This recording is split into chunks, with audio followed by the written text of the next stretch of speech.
At 23 minutes past 1, on the morning of April the 26th, 1986, the world was seconds away from its worst ever nuclear accident.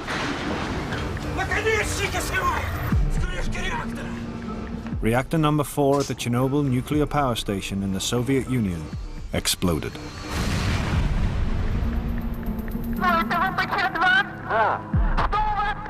Five minutes later, a phone call, recorded at the time, was the first alert of a tragedy in the making.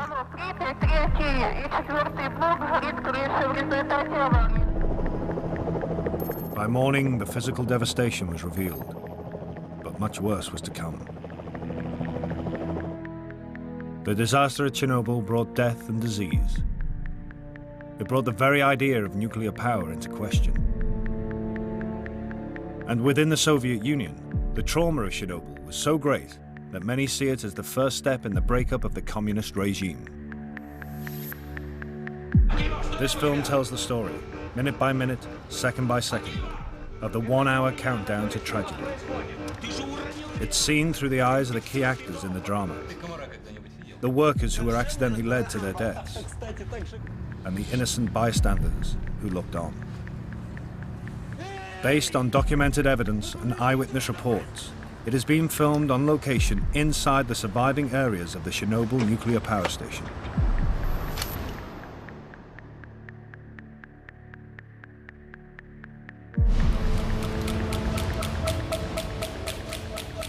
The control room at Chernobyl's reactor number 4. It is here that all the key decisions in the coming hour will be taken. The future of the reactor and the world beyond is in the hands of 3 men. At only 26, Leonid Toptunov is senior control engineer.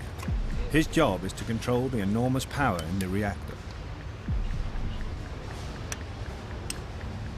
17. Alexander Akimov is the shift foreman, the captain of the ship. Ну что, все выспались? Поужинали нормально? But tonight he is outranked. Начнем, пожалуй. Deputy Chief Engineer Anatoly Dyatlov is in charge. Потом. Dyatlov is one of the Soviet Union's top nuclear engineers. He's also a hard man, operating in a harsh system.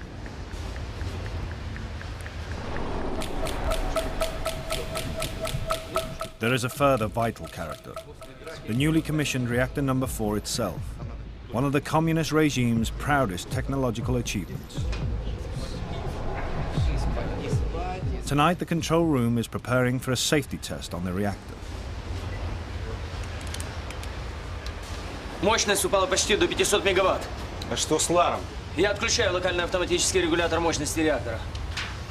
But a fateful argument is brewing between the 2 senior engineers and Dyatlov about the level of power at which it is safe to begin the test. Орден включился, но все равно мощность падает. Продолжайте. Что происходит? Вы же не должны опускаться ниже нормы 700 мегаватт.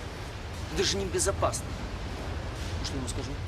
Я ему сам скажу. Не надо мне ничего говорить. Я все знаю сам. Думать не твоя работа. Здесь я принимаю решение. Делай, что тебе говорят.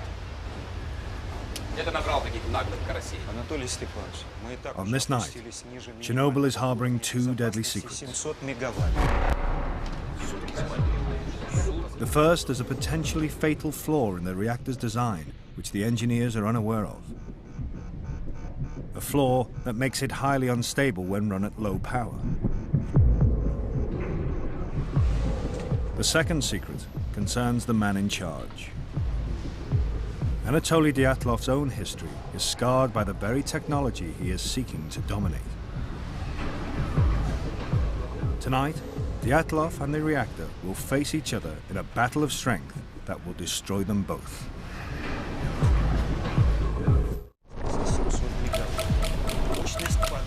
"31 minutes past midnight.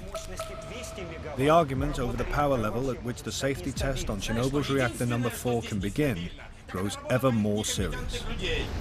Анатолий Степанович, мы и так уже опустились ниже уровня безопасности в 700 мегаватт. Мощность падает очень быстро. Единственное, что здесь нестабильно, так это работа твоих некомпетентных людей. The test has been demanded by Russia's atomic energy authorities and stems from the Cold War fear of being attacked that still grips the Soviet Union. A few years before, the Israeli Air Force bombed an Iraqi nuclear reactor built by the Russians. Since then, Soviet scientists have demanded tests on their reactors to see what would happen if they came under enemy attack and their power supply was knocked out. But Deputy Chief Engineer Anatoly Dyatlov is deliberately ignoring top-level advice on how the test should be done. The guidelines state that the reactor's power should be between 700 and 1,000 megawatts when the test begins. Dyatlov wants to do the test at only 200 megawatts to preserve the cooling water that stops the reactor overheating. He believes there is little risk. Unfortunately, that night, there was not a single man in the control room that he saw as his equal. There really wasn't anyone there who was as strong a character or as professionally qualified, whose opinion he would respect. Реакторы не ошибаются, ошибаются люди. Давайте за работу. Dyatlov is not in fact an unreasonable man. Rather, he is a creature of the communist system that has raised and promoted him. He was born a fisherman's son in Siberia and ran away from home at the age of 14. He's overcome these unpromising beginnings to rise through the ranks as an engineer. He is a party man who tries to follow the rule book, but he's aware that in the nuclear industry, the rule book and reality often don't match. To get things done, shortcuts and improvisation are sometimes the only answer.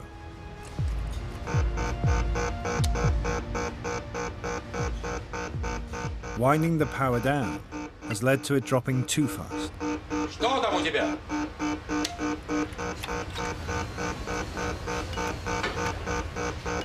Ну, мощность быстро падает. Ты что натворил, идиот? Что ты наделал? Ты же мощность упустил! У тебя же руки из задницы растут! Да помоги ты ему! Успокойся, успокойся, не суетись. Начинаем все сначала. Успокойся.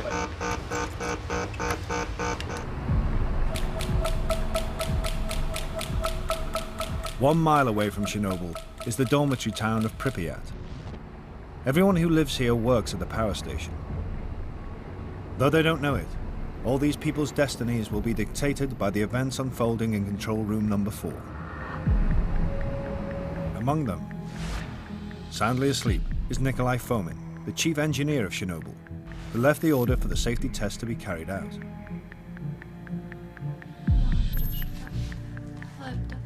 A few hundred yards away, Natasha Yevchenko is being kept awake by her 2-year-old son, Kirill. From her window, Natasha can see the lights of the nuclear power station where her husband, engineer Sasha Yevchenko, is working a routine night shift. As he passes through the kilometer-long turbine hall, Sasha's thinking not of work, but of the upcoming May Day holidays.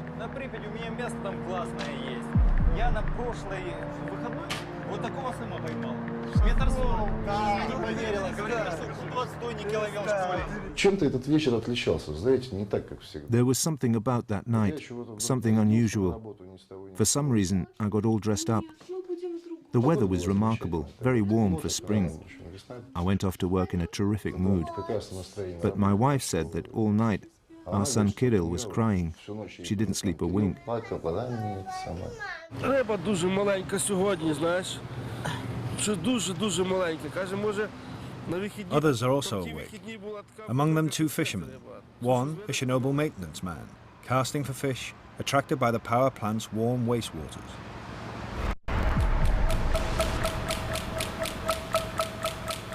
"24 minutes to 1. A new problem disturbs the concentration of the increasingly fraught operators.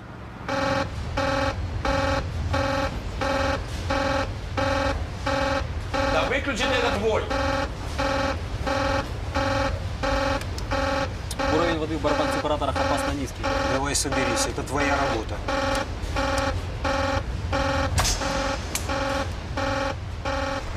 Senior unit control engineer Boris Stolyarchuk controls the flow of water through the reactor. He's all too used to alarms like this.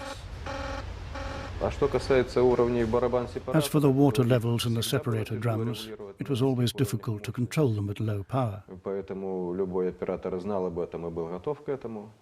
All the operators knew about it, so I didn't feel afraid. Then,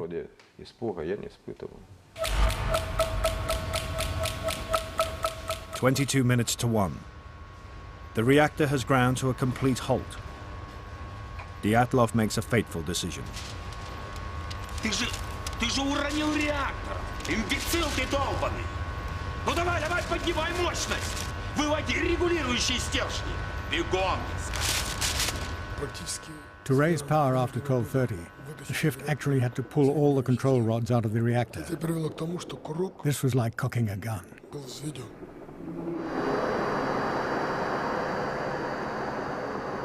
Control rods are the accelerator and the brakes of the nuclear reactor. Below the 50-foot reactor lid are 1,661 uranium-filled fuel rods, which descend into the reactor's core. The splitting of the uranium atoms releases enormous heat from the fuel rods, which turns water into steam. The steam drives the giant turbine, which generates electricity. To control this power, 211 boron control rods are spread throughout the reactor's core. If they're raised, power accelerates. If they're taken out altogether, the engineers lose their ability to apply the brakes.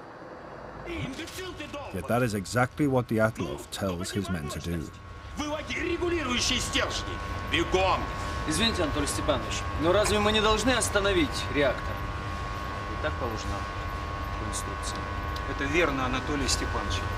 Это абсолютно верно.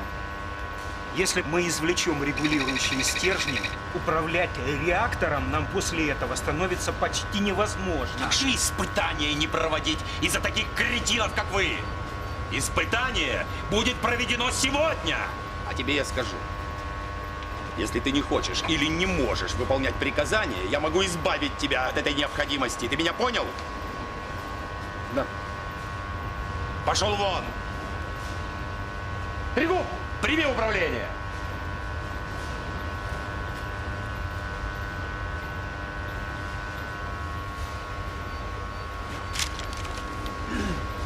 Начали.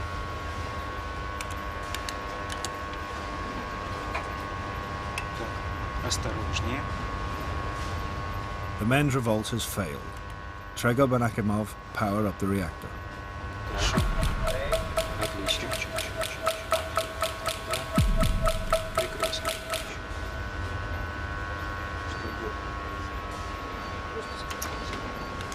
Within 5 minutes, they've got power rising again. Dyatlov has what he wants. Не удалось поднять мощность реактора до 160 мегаватт. Ладно, передай управление Топтунову. Вперед. Только не уходи и постой с ним рядом. The control room staff have every reason to fall in line. To be a nuclear engineer is a prestigious and well-paid job. They and their families live in the company town of Pripyat. The shops are well stocked. There's a new school and amusement park. Nobody wanted to lose the job because losing the job would mean losing the flat in Pripyat and going elsewhere to probably some ghastly outpost in Siberia. The fear of getting sacked was a reason why they didn't speak out more effectively when they realized that they were doing something that could be very dangerous. 8 minutes to 1. Another alarm. Уровень воды в барабан-сепараторе опасно низкий. Разберись, там не маленький.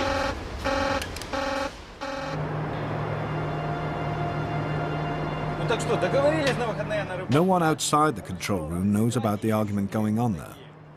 For workers like Sasha Yevchenko, it's just another ordinary night.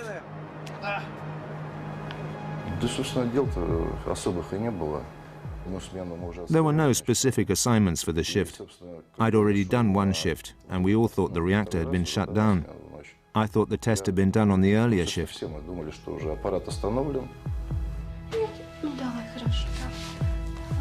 Outside the plant, the night is still.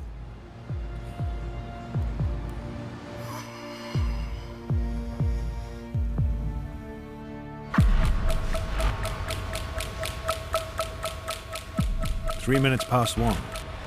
After the failed revolt, the control room is now calm too. Мы снова вышли на 200 мегаватт. The men have got the reactor's power to the level Deputy Chief Engineer Dyatlov wanted for the test.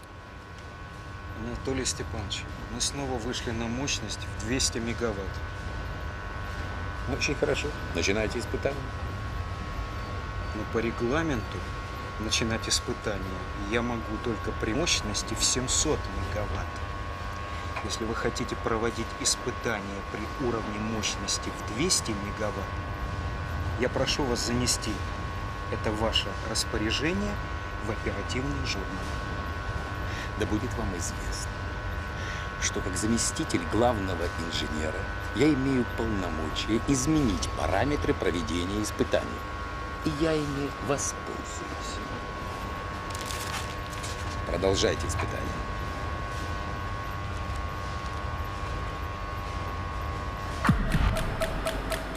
In the pump room, mechanic Valery Kadenchuk is visited by his friend, foreman Valery Perevchenko. Kadenchuk has less than 20 minutes to live. А я думал, ты сегодня не на смене. А я специально пораньше из Киева вернулся. Ну что, продал машину справа? Ну, по крайней мере, с покупателем договорился. Хорошо, поздравляю. Как говорится, прощаю, москвич 2140, здравствуйте, Жигули. Отлично. Я думаю, что, может быть, еще останется и на джинсы. Да ладно. Ну ладно, будем видеться, пока. Давай, до встречи.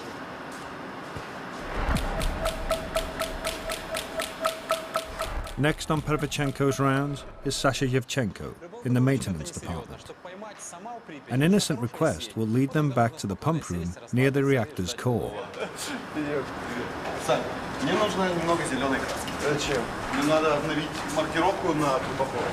А пойдем, у меня в бутовке еще что-то. Кстати, Саня вот совершенно не разбирается в рыбалке. Кстати, так же, как и ты. На задумке.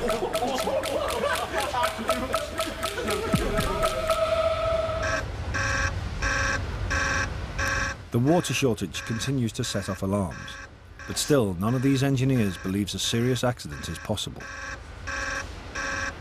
For the top man, Nikolai Fomin, it's simply inconceivable. Fomin had done a correspondence course of nuclear engineering, but he wasn't an expert in the field at all. He had risen mainly because of his standing as the party secretary.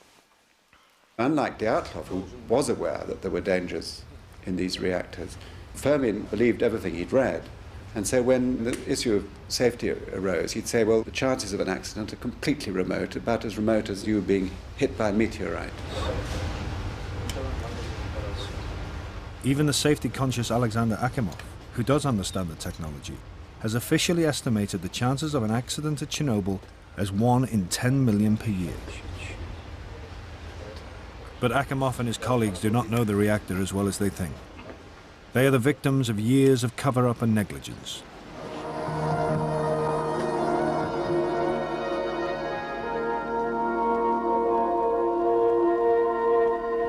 Рабочими буднями стала для нас и одна из республиканских целевых программ «Энергокомплекс».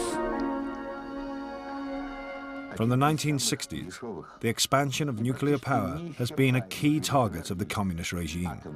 Nothing has been allowed to get in the way, not even the KGB. These recently released KGB documents show the authorities ignored repeated warnings between 1979 and 86 that Chernobyl had serious design flaws. Chernobyl's director, Viktor Bukhanov, and his senior managers rushed to get reactor number 4 open early, so that they and their party bosses could win substantial bonuses. Safety came second. Bukhanov, the director of the whole power station complex, was always at his wit's end to meet deadlines to build these reactors. For example, the roof of the reactors was meant to have been built with fireproof materials, but these fireproof materials didn't exist. The roof had to be put on, so he used combustible materials. Accidents were common and hushed up. The very tests being done on this night should have been carried out before reactor number 4 was even opened. Now, at Chernobyl, all these chickens are coming home to roost. Something deadly serious is happening in the reactor's core, that no one in the control room is aware of. The few boron control rods still in the reactor are only partially inserted at the top, so power is building into a hotspot at the bottom of the core where the sensors don't always detect it. The reactor is now an invisible ticking time bomb.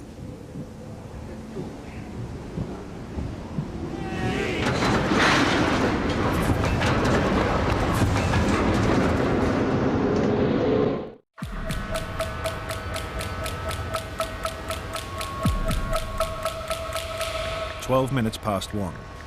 The growing pressure inside Chernobyl's reactor number 4 is matched by the pressure within the man controlling the night's events, Deputy Chief Engineer Anatoly Dyatlov.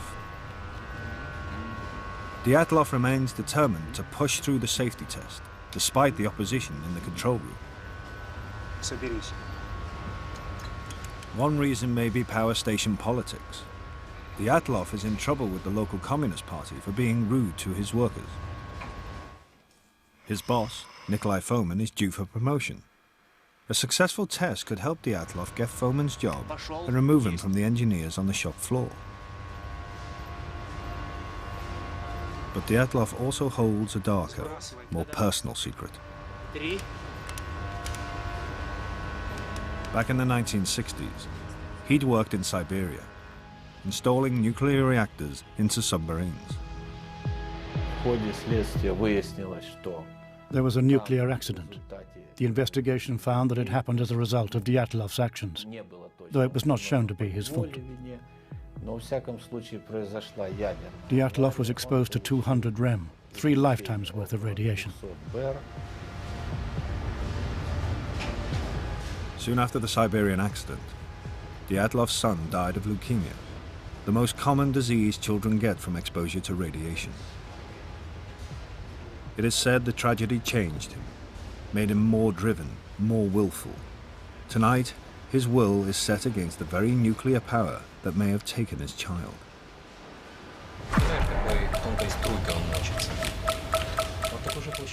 1:17 a.m. Less than 6 minutes to the start of the safety test. Dyatlov is confident. На 200 мегаваттах расход воды небольшой. Мы сможем повторить испытания, если что. Ну, до сих пор таких испытаний не проводили.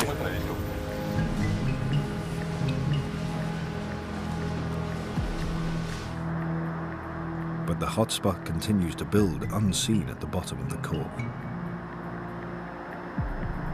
Еще 2 минуты и все. Шевелитесь, шевелитесь. Outside the control room, life and gossip carry on as normal. Вообще не понимаю, что Фомин делает на атомной электростанции. Он же обычно работал на обыкновенных электростанциях. А, тогда ясно, почему он сказал, что управлять реактором так же просто, как электросамоваром. Ты комара когда-нибудь видел? Ну. Тогда представляешь, какой тонкой струйкой он мочится. Вот такой же толщины должна быть та ниточка, по которой нужно ходить, чтобы преуспеть в партии. Ты думаешь, это у тебя получилось бы? Тогда, наверное, надо оставить эти разговоры. А то сибирские комары загрызут.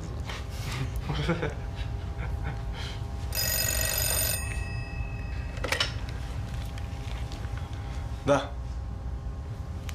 Про сигарету. Жена звонит. Да? Да, хорошо, сейчас буду. Держи. Вернусь, докурю. Дятла вызывай их срочно. Смотри, чтоб дятел не закрыл. А он таки заклюет. Perevchenko's route to the control room will lead him past the reactor. Ну, ежели, наконец, все готовы, может, мы начнем испытание?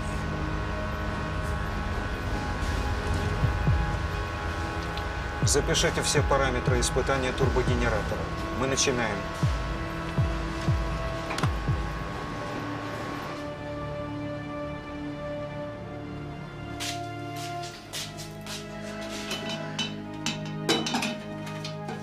Нет, Саш, все-таки ты не прав.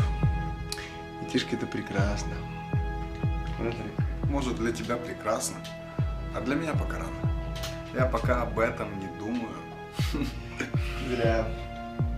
А мы вот думаем. Второго уж думаем.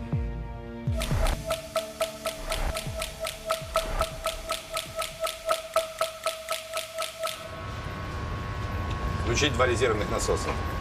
Включить 2 резервных насоса.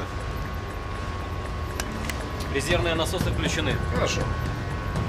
Ну что, Александр Федорович, начнем испытание.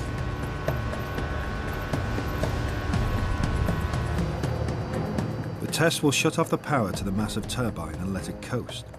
Backup diesel generators will take over. But there's a 40-second gap before they kick in. The question is how effectively the slowing turbine will keep the water pumps going until the diesel generators take over. Without that water, the reactor could boil dry like an immense kettle. But to Dyatlov, who continues to have no idea of the hotspot that has already built up, the risk remains purely theoretical. The power to the turbine is turned off.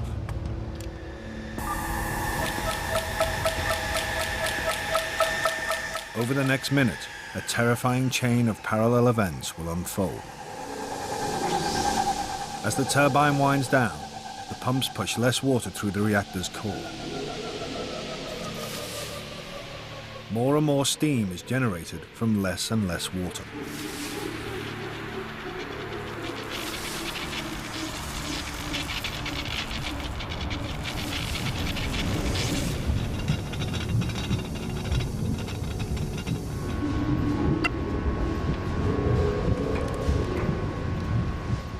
Steam pressure builds at the core's invisible hotspot with every passing second.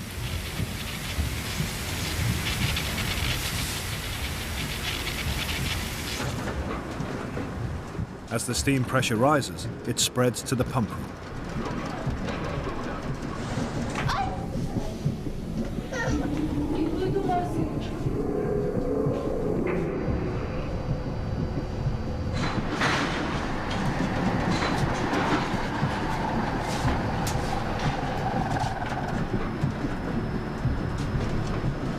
Perefchenko enters the huge reactor hall directly above the reactor's lid to see something never witnessed before.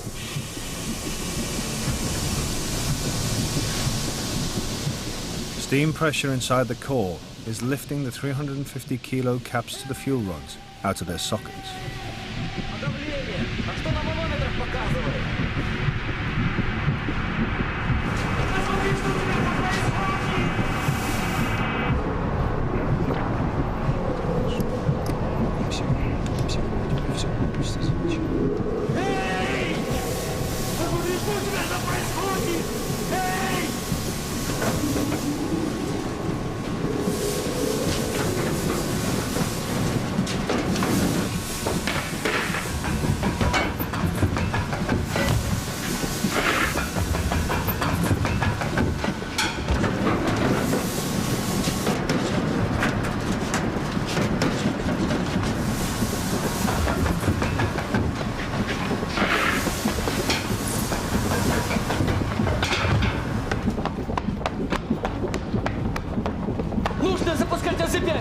Произошел резкий скачок мощности. Я включаю систему аварийного снижения мощности.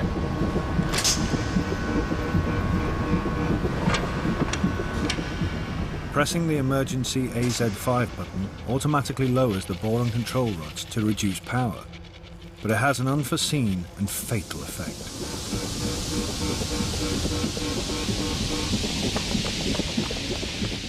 The boron rods were in fact tipped with graphite, and that short moment when they are first inserted into the reactor, the graphite in fact leads to a surge in the power, not a reduction of power. From when the AZ5 button was pushed until the explosion, the power increased hundreds of times.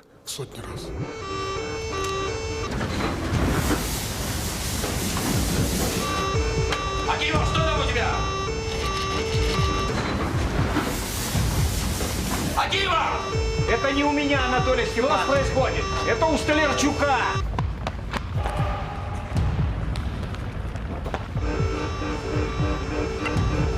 Реактивность удваивается каждую секунду. Это невозможно.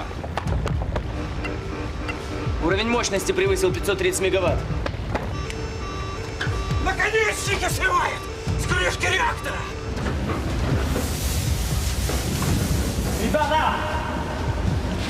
Ребята! Люди! Котик дома. Котик. Чудесно. А кто The disaster is now seconds away.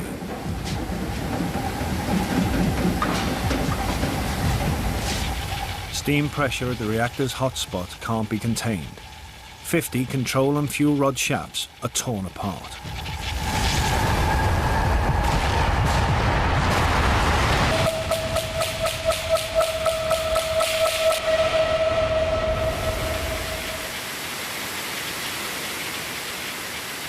Power rockets, turning the whole reactor into a volcanic steam pressure cooker.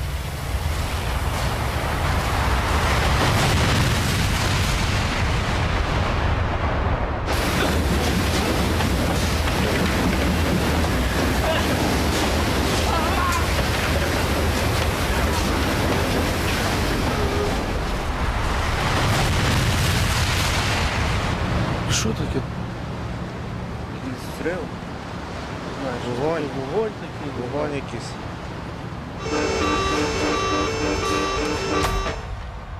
Куда делся свет? Нет, что случилось? Пропало питание! Это Что? нет, это у тебя опять! Что Посмотри происходит? немедленно! Куда смотри? Сбегай к Столярчуку! Куда энергия Столярчук? девалась? Что случилось? Никто не знает. Почему света? Скорее, скорее, скорее, посмотрите все! Посмотрите на пульт. Что показывают датчики? После первого взрыва я After the first explosion, I thought the problem was a hydraulic blast in the deaerators. хотел побежать, I wanted to try to switch the setting to compensate, but then the second explosion happened. но прогремел второй взрыв. Буквально там через Seconds after the first blast, we heard the second, a massive explosion. I didn't know what it was. We only felt the blast wave. It smashed my door. То есть у меня в кабинете вышибло двери.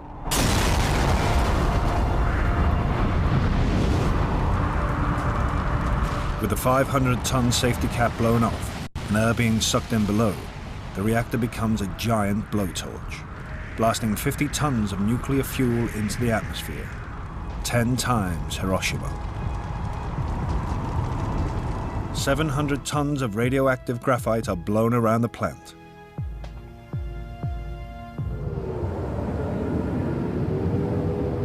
Clouds of dust are sucked into the control room, accompanied by a strange smell.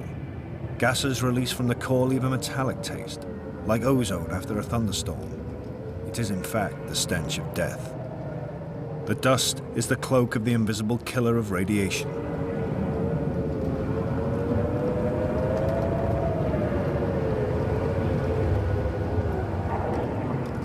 The control room operators are far enough away from the reactor's core to survive the explosion, but some will wish they had not. Many will face days, weeks, even years of agony as radiation burns them to death from the inside.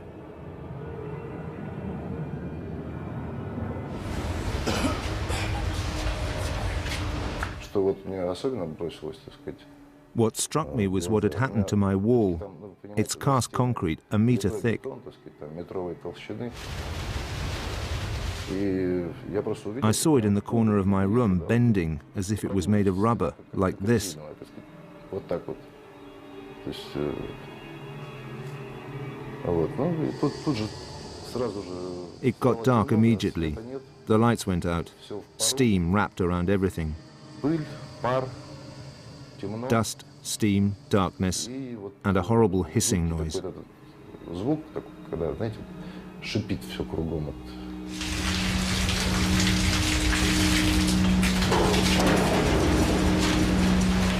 А что это? Война. Я пойду к себе на пост.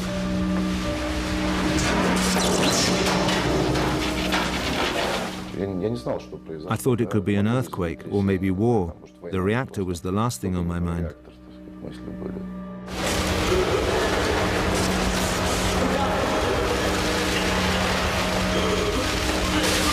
Сюда!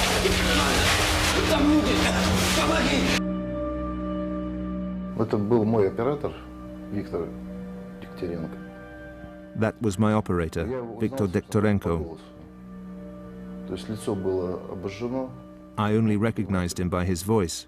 His face was burnt, all covered in blood. То есть одежда была уже не белая, а, можно сказать, черная. Victor was still in shock. Он еще в шоке был, но тем не менее. He said to me that he had been near the pumps together with Rusanovsky, the second pump operator, and that he stayed there, and I should help them. Чтобы я ему помог.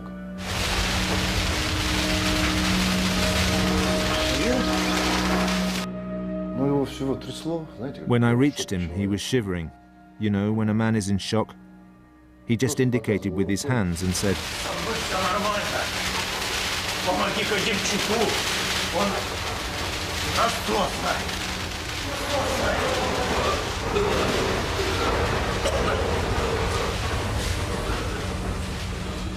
А там что, там руины. But what did I find? Ruins, that's all I saw. То есть понятно, что если он был If he had been there, he would have been buried under the pillars. Ну, под обломками.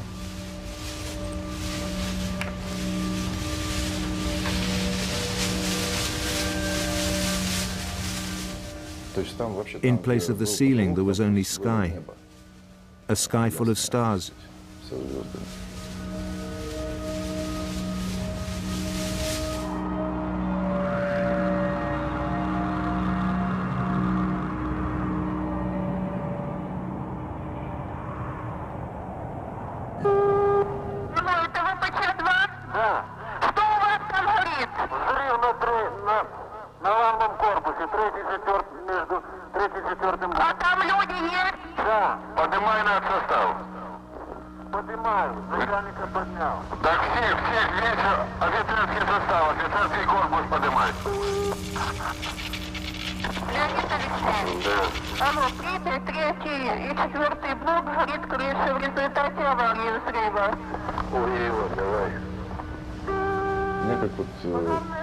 At 3 a.m. I was vomiting violently.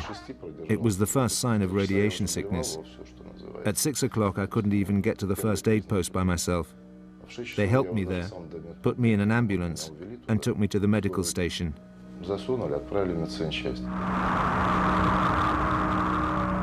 Sasha Yevchenko will survive. Others are dying. The radioactivity pours out of the reactor to be blown across Belarusia towards the heart of Europe. The real nightmare is still to come.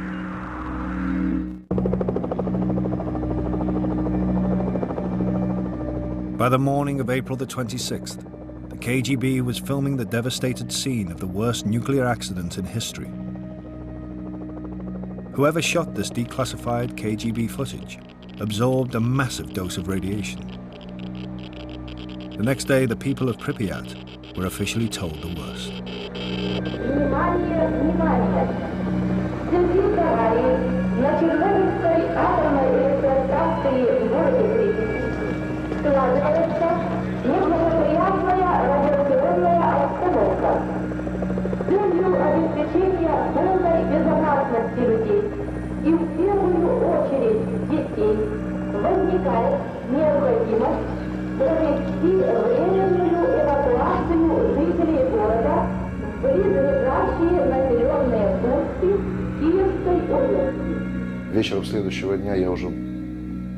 The following night I was taken to Moscow by plane.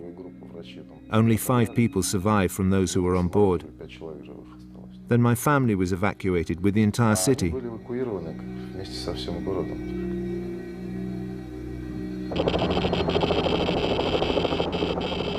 It would take a full week for all 135,000 people to be evacuated. The radiation count was so high that flashes from it burned straight onto this film.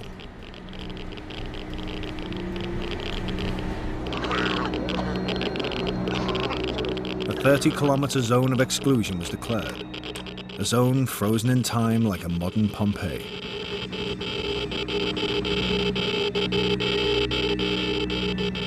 Over 600,000 Soviet men and women were brought in to contain the radioactivity. They worked in hellish, often chaotic conditions, with extraordinary bravery in order to safeguard the rest of the world. Many of them had no protective clothing whatsoever. Everything they touched burned with radioactivity.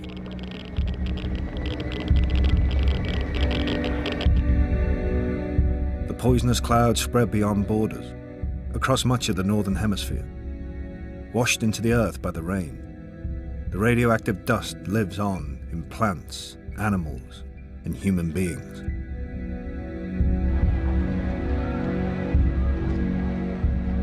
Within the Soviet Union, in the changing times of a new openness, the political effect was profound. Все вы знаете, недавно нас постигла беда.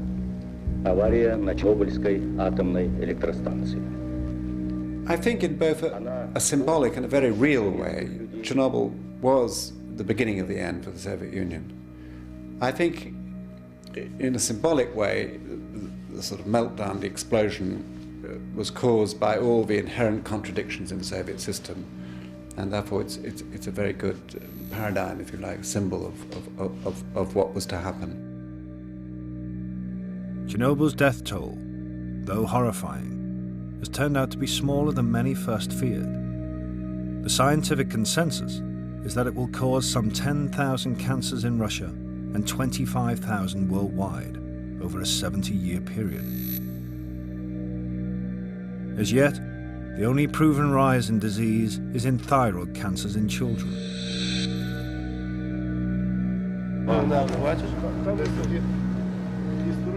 It is in individual human lives that the cost is most visible. The fishermen spent the night watching the firemen fight the radioactive blaze until they started to feel ill. Within hours, their skin went black, a nuclear tan that foreshadowed their deaths.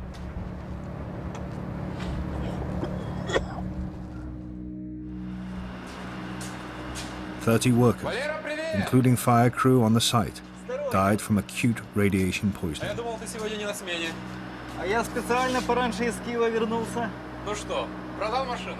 Valery Kademchuk was vaporized in the explosion while at his post in the pump room.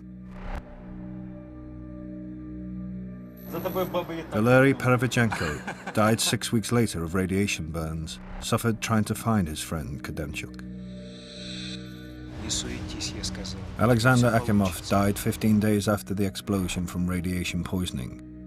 As long as he could speak, he said, "I did everything right. I don't understand why it happened." Leonid Toptunov died 3 days after Akimov. He too protested his innocence to the grave, saying he'd done everything he could.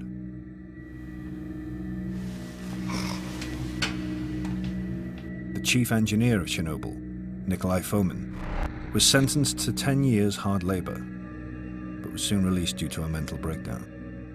He's now said to drift in and out of lucidity.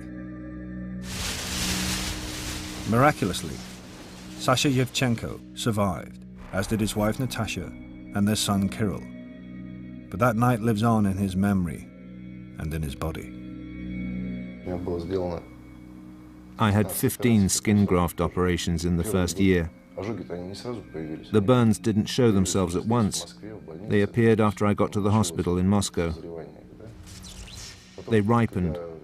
When I was in the recovery unit, my skin was all black. When they pulled back the sheets, my skin peeled off like Xerox powder.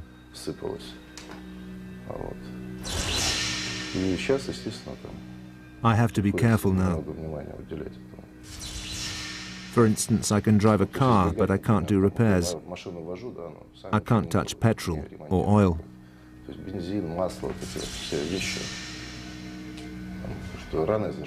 The wounds won't heal. The blood won't congeal properly. There are other things, but you get used to them. You just live with it. You have to.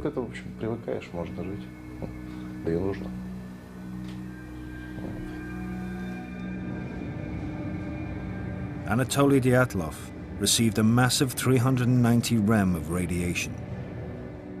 But even this 5 lifetimes worth of radiation didn't kill him. He lived on till 1995, when he died of a heart attack.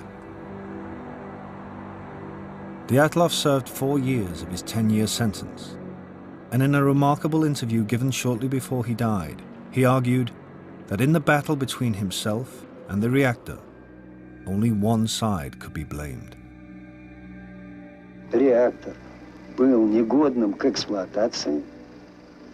The reactor shouldn't have been in operation. The real blame lies with the atomic energy authorities.